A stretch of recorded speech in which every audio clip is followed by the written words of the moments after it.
గురు గోవింద్ సింగ్ కుమారులైనటువంటి జోరావర్ సింగ్, ఫతే సింగ్ సంబంధించినటువంటి త్యాగానికి, బలిదానానికి శ్రద్ధాంజలి నివాళులు అర్పించేటువంటి కార్యక్రమం ఈరోజు చేస్తా ఉన్నాం దేశమంతా కూడా. అది వారి త్యాగము దేశ సమగ్రతకు, సమైక్యతకు అద్దం పడతా ఉంది అనేటువంటి ఆలోచనతో ఈ కార్యక్రమాన్ని చేపట్టడం జరుగుతూ ఉంది. అంతేకాకుండా ఏదైతే జనవరి 22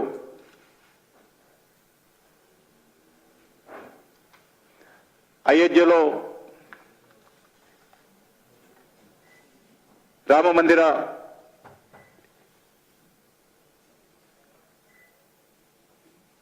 దేవాలయానికి సంబంధించినటువంటి శ్రీ రామ జన్మభూమి భవ్య మందిర ప్రాణ ప్రతిష్ఠ ఉన్నటువంటి విషయం మనకందరికీ తెలుసు. దీనికి సంబంధించినటువంటి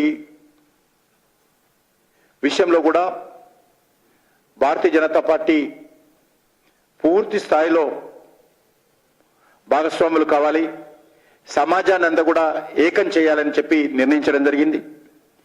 ఎందుకంటే 1990లో నాటి భారతీయ జనతా పార్టీ అధ్యక్షులైనటువంటి శ్రీ లాల్ కృష్ణ అద్వానీ గారు రామరథయాత్ర చేపట్టిన విషయం మనకు తెలుసు. 1990 సెప్టెంబర్ 25 నుంచి అక్టోబర్ 30 వరకు కూడా అయోధ్యలో రామాలయ నిర్మాణం జరగాలి. ఇది దేశ అస్తిత్వానికి సంబంధించిన విషయం, ఇది మతపరమైన అంశం కాదు. విదేశీయులు, మొఘలులు మన దేశం మీద దండయాత్ర చేసి దేశాన్ని ఆక్రమించుకొని దేశ మూలాలను దెబ్బతీసే విధంగా, దేశ సంస్కృతిని దెబ్బతీసే విధంగా రాముడు జన్మించినటువంటి అయోధ్యలో ఉన్నటువంటి రామ మందిర స్థానంలో మసీదు నిర్మాణం చేశారు. కాబట్టి అక్కడ తిరిగి రామ మందిర నిర్మాణం జరగాలని చెప్పి ఆ రోజు 1990లోనే భారతీయ జనతా పార్టీ పోరాటం చేయడము, అనేక మంది కార్యకర్తలు జైళ్ళకి వెళ్ళడము, బలిదానం ఇవ్వడము, ఇది 500 సంవత్సరాల పోరాటం. ఇది 500 సంవత్సరాలుగా జరుగుతున్నటువంటి పోరాటానికి ప్రతిఫలంగా ఈరోజు అయోధ్యలో ఒక భవ్యమైనటువంటి రామమందిర నిర్మాణం జరుగుతూ ఉంది.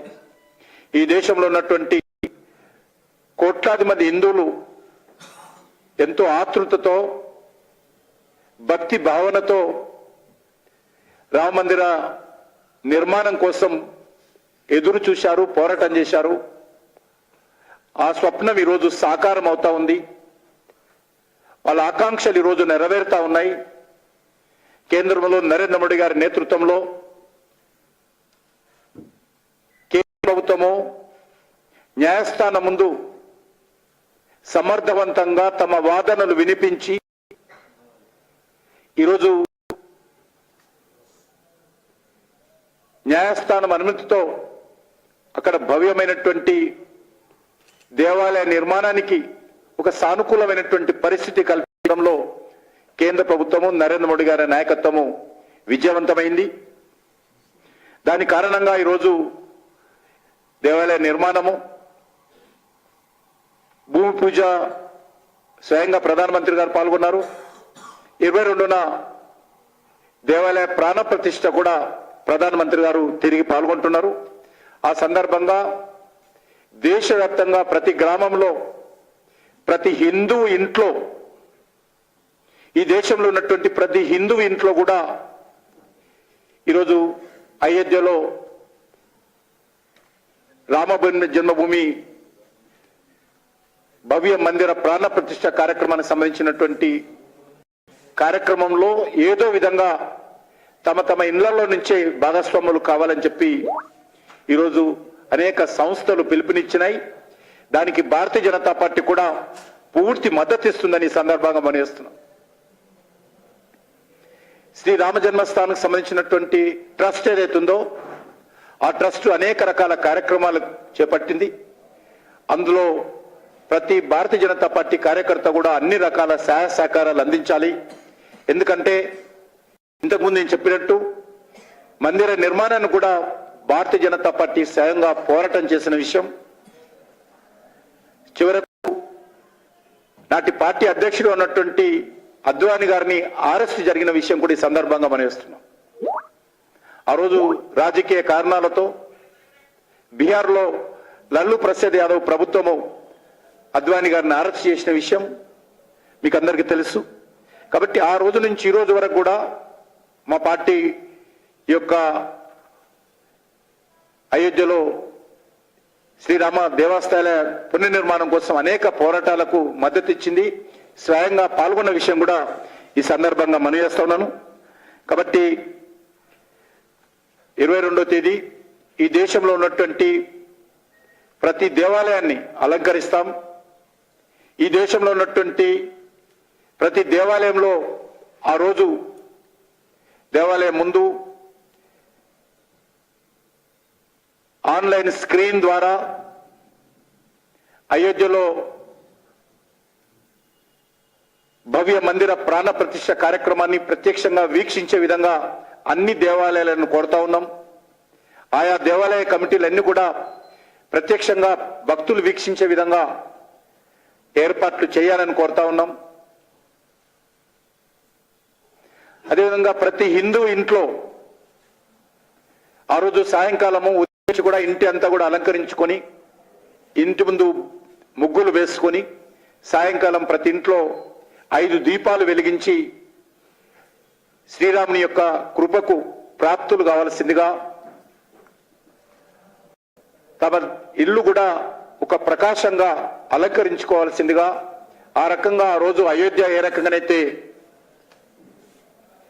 లక్షలాది దీపాలతో కలకలలాడుతుందో,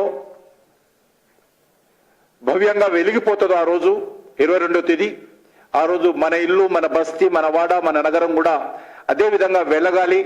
దానికి ప్రతి హిందువు కూడా ముందుకు రావాలని కూడా ఏదైతే ట్రస్ట్ పిలుపునిచ్చిందో దానికి భారతీయ జనతా పార్టీ కూడా పూర్తి మద్దతు ఇస్తుందని ఈ సందర్భంగా మనవి చేస్తా ఉన్నాను. ఇది నా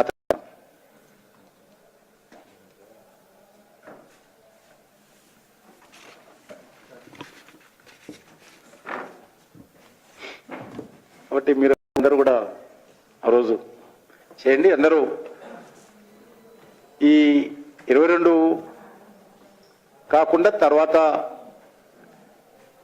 అందరూ కూడా దశల వారీగా అయోధ్యకు వెళ్ళి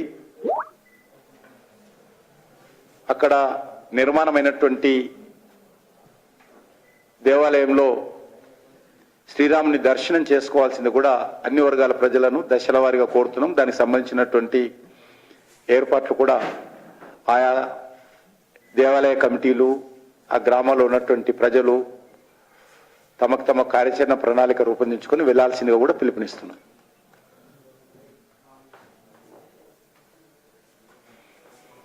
చలో, ధన్యవాదాలు.